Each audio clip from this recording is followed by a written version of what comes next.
آپ دیکھ رہے ہیں مسائل کا حل چینل۔ احمدہ و نصلی علی رسولہ الکریم، اما بعد فاعوذ باللہ السمیع العلیم من الشیطان الرجیم، بسم اللہ الرحمن الرحیم۔ 9ویں سپارے کی تلاوت سنی آپ نے، سورۃ اعراف۔ اللہ رب العزت نے بنی اسرائیل کا تذکرہ کیا جو موسیٰ علیہ السلام کی قوم تھی۔ ان کی نافرمانی کی وجہ سے ان پر 6 بڑے عذاب آئے۔ سب سے پہلا عذاب ان پر جو آیا وہ قحط سالی کا عذاب تھا۔ اللہ نے ان کی نافرمانیوں کی وجہ سے انہیں قحط سالی میں مبتلا کر دیا۔ اس کے بعد اللہ رب العزت فرماتے ہیں فَأَرْسَلْنَا عَلَيْهِمُ الطُّوفَانَ، پھر ہم نے ان پر ایسا طوفان نازل کیا جو والجراد، جو ٹڈیوں والا تھا۔ ٹڈیاں خشک سالی کے بعد اللہ نے ان پر زوردار بارش برسائی طوفان کی صورت میں، جو طوفان کی صورت اختیار کر گئی۔ ان کی فصلیں ڈوبنے لگیں تو یہ بھاگے موسیٰ علیہ السلام کے پاس، آپ جو ہے اپنے رب سے دعا کریں کہ اللہ اس کو عذاب کو ختم کر دے، بارش رک جائے اور یہ ٹڈیاں یہ ختم ہو جائیں۔ تو موسیٰ علیہ السلام نے رب العالمین سے دعا کی تو اللہ رب العزت نے اس عذاب کو ختم کر دیا۔ دوبارہ پھر جب یہ ختم ہو گئی، فصلیں ان کی پھر ٹھیک ہو گئی، تو یہ پھر دوبارہ اپنی اکڑ میں، تکبر میں پھر دوبارہ آ گئے۔ اللہ رب العزت نے دوبارہ ان پر پھر عذاب بھیج دیا۔ وہ جو عذاب تھا، ابھی انہوں نے کیا کیا، فصلیں ان کی تیار ہو چکی تھیں۔ فصلیں تیار کے بعد انہوں نے اپنا سارا جو گندم تھی، جو جو تھا، اکٹھا کر کے رکھ دیا۔ اب انہوں نے سمجھا کہ شاید ہم نے اپنا کام کر لیا ہے، دوبارہ پھر تکبر کی صورت میں آ گئے۔ تو اللہ رب العزت نے جیسے ان کی جو گندم تھی یا جو ان کے پاس فصلیں تیار ہو چکی تھیں، تو اللہ رب العزت نے پھر ان پر عذاب بھیج دیا۔ کس چیز کا؟ جوؤں کا عذاب، والقمل۔ اللہ نے قرآن میں اس کا الفاظ کیا بولا؟ والقمل۔ کمل کہتے ہیں جو مطلب سسری، جیسے ہماری زبان میں سسریاں کہتے ہیں، یا ایسا عذاب۔ تو جو پھر یہ خوف زدہ ہوئے، پھر بھاگے موسیٰ علیہ السلام کے پاس، اللہ کے واسطے دعا کریں۔ بڑی دنیا کے اندر جتنی قومیں آئیں نا، سب سے ضدی اور ہٹ درم قوم تھی بنی اسرائیل۔ اتنی سخت قوم تھی، عذاب دیکھتے تھے پھر موسیٰ علیہ السلام کے پاس بھاگتے تھے، پھر جب ان کو آسانی ملتی تھی پھر موسیٰ علیہ السلام کے پاس۔ اب بار بار یہی چکر لگا رہے ہیں۔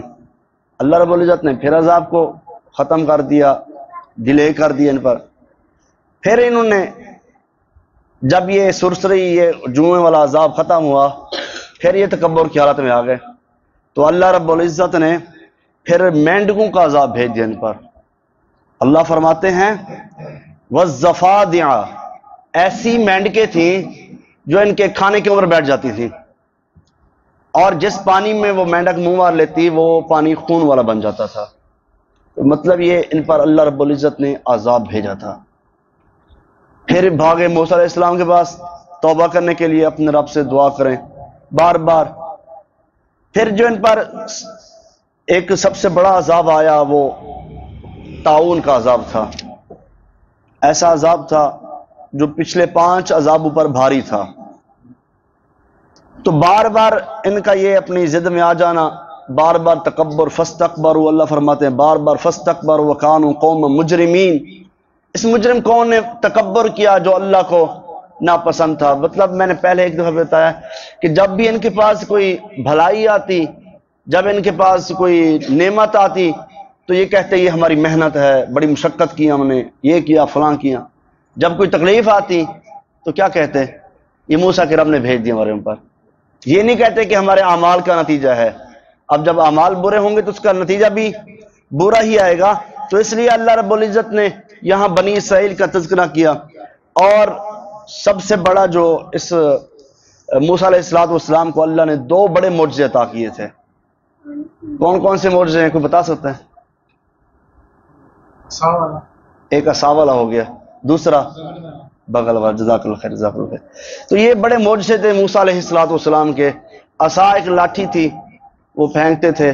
وہ دیکھا پڑھا ہوگا، آپ نے سنا ہوگا کہ بادشاہ کے پاس جو اس کے جادوگر تھے تو ان کے سانپ، جو چھوٹے چھوٹے سانپ تھے، سانپیاں تھیں چھوٹی چھوٹی، تو موسیٰ علیہ السلام کا جو اژدھا تھا وہ ان کو کیا کر گیا؟ کھا گیا. اب جب بادشاہ نے دیکھا کہ یہ تو ہمارے اوپر چڑھائی کرے جا رہے ہیں، تو جو وہاں پر جادوگر، بڑے بڑے دنیا کے بڑے بڑے جادوگر آئے ہوئے تھے، انہوں نے کہا کہ یہ سانپ عام نہیں ہے. لہٰذا انہوں نے وہاں پر کلمہ پڑھنا شروع کر دیا. کہتے ہیں آمنا برب موسیٰ و ہارون، آج ہم موسیٰ اور ہارون کے رب پر ایمان لے کر آئے ہیں. آنکھوں سے دیکھا پھر ایمان لے کر آئے. تو یہ اژدھا، یہ لاٹھی موسیٰ علیہ السلام کی، اس نے کئی دفعہ موسیٰ علیہ السلام کو اللہ کی طرف سے نجات دی تھی. اب ابھی آپ سن رہے تھے کہ جب وہ موسیٰ علیہ السلام، جب یہ عذاب سارے ختم ہوئے، اس کے بعد اللہ نے ہجرت کا حکم دے دیا. جب جانے لگے تو فرعون کا لشکر بھی پیچھے چل پڑا. اب وہ دریا کے قریب ہیں، دریائے کلزم کے، بحر کلزم سے کہتے ہیں، اس کے قریب ہیں. اللہ نے فرمایا کہ آپ یہ لاٹھی، یہ عصا، اس کو سمندر میں، دریا میں پھینکیں تو انشاءاللہ آپ کے لیے آسانی ہو جائے گی. جیسے انہوں نے پھینکا تو اللہ نے ان کے لیے کئی راستے نکال دیے. جب وہ راستے نکلے تو ان کا لشکر چل پڑا پیچھے. وہ لشکر، فرعون کا لشکر بھی قریب تھا. تو اللہ رب العزت نے فرعون کے لشکر کو اس سمندر کے اندر، اس دریا کے اندر کیا کر دیا؟ غرق کر دیا. تو اللہ رب العزت سب سے سپر پاور، طاقتور ذات ہے. دنیا کے جتنے بھی فرعون آج بھی اپنی فرعونیت کا دعویٰ کرتے ہیں، لیکن سب سے سپر پاور ذات کس کی ہے؟ اللہ کی ذات ہے. جب اللہ چاہتا ہے پھر اسی فرعون سے وہ پھر کہہ رہا تھا میں بھی آج ہارون اور موسیٰ کے رب پر ایمان لے کر آیا ہوں. جب جو کہتا تھا کہ میرا کلمہ پڑھا جائے، نعوذ باللہ، جب اس کو لگی تو پھر اس نے کہا. اللہ رب العزت نے موسیٰ علیہ السلام کی ایک جگہ مقرر کی تھی جسے سب لوگ جانتے ہیں، طور پہاڑ. بڑا مشہور یہ ہے کہ جب بھی عبادت کرنے کے لیے جاتے تو اللہ رب العزت سے کلام کرنی ہوتی تو طور پہاڑ پہ جاتے ہیں. تو ایک دن موسیٰ علیہ السلام جیسے اللہ نے ان کے ساتھ کلام کی تو ان کا لقب کیا بن گیا تھا؟ کلیم اللہ. کلیم وہ ہے جن کے ساتھ اللہ نے کلام کی ہے.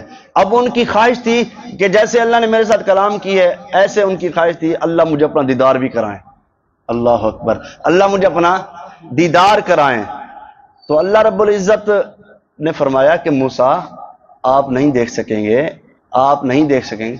موسیٰ علیہ السلام نہیں اللہ میں نے دیکھنا ہے، مجھے دیدار کرائیے.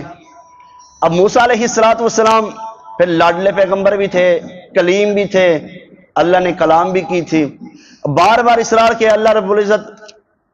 اب اللہ کے پیغمبر تھے، اللہ جیسے اللہ کے جو بچہ لاڈلا ہوتا ہے، ماں باپ نہ چاہتے ہوئے بھی بات مان لیتے ہیں، یا بچہ ضد کر رہا ہوتا ہے بات والدین مان لیتے ہیں.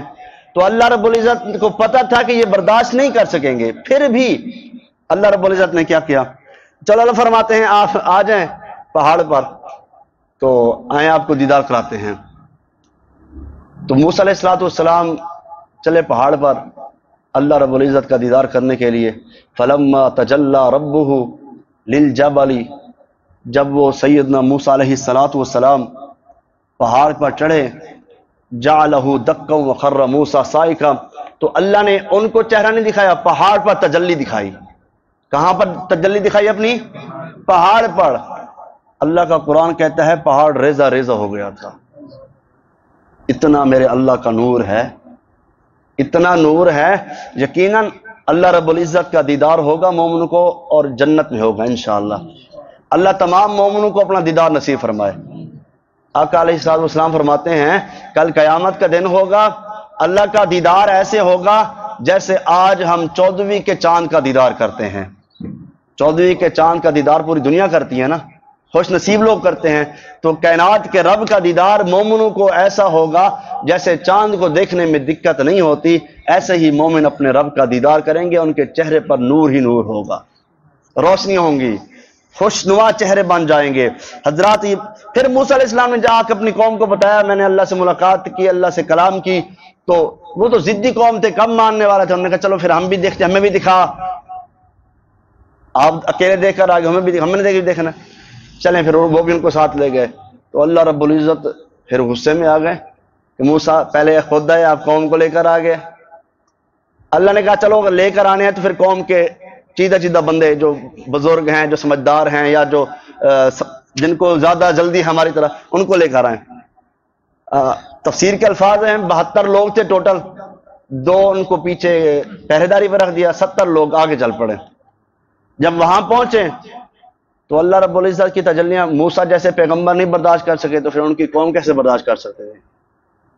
آقا علیہ الصلوۃ والسلام فرماتے ہیں، اس تفسیر کے الفاظ ہیں اللہ کی تجلی ایسی تھی، وہ بندے جیسے ہی اللہ نے پھر پہاڑ پر دکھائی تو بندے وہیں پہ گرے، وہیں پہ مر گئے، 70 کے 70 بندے مر گئے۔ اب موسیٰ علیہ السلام پھر پریشان ہے، اللہ میں تو قوم کو لے کر آیا تھا دکھانے کے لیے، اب اگر خالی ہاتھ جاتا ہوں تو لوگ کہیں گے بھی قتل کی دیت کا احساس تو 70 بندے ہمارے کہاں لے کر چلے گئے۔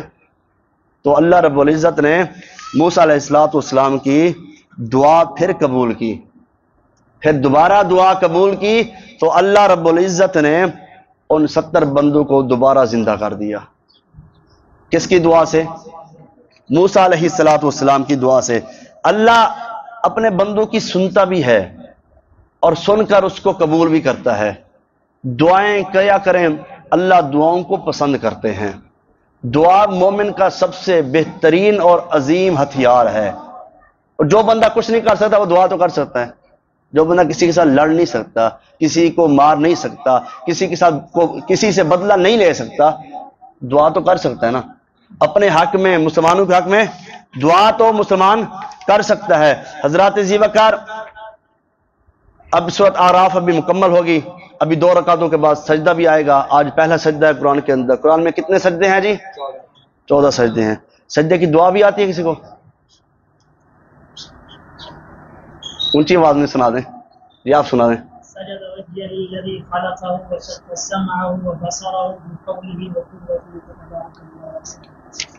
چلیں ماشاءاللہ، لیکن مزید رہنمائی کی ضرورت ہے۔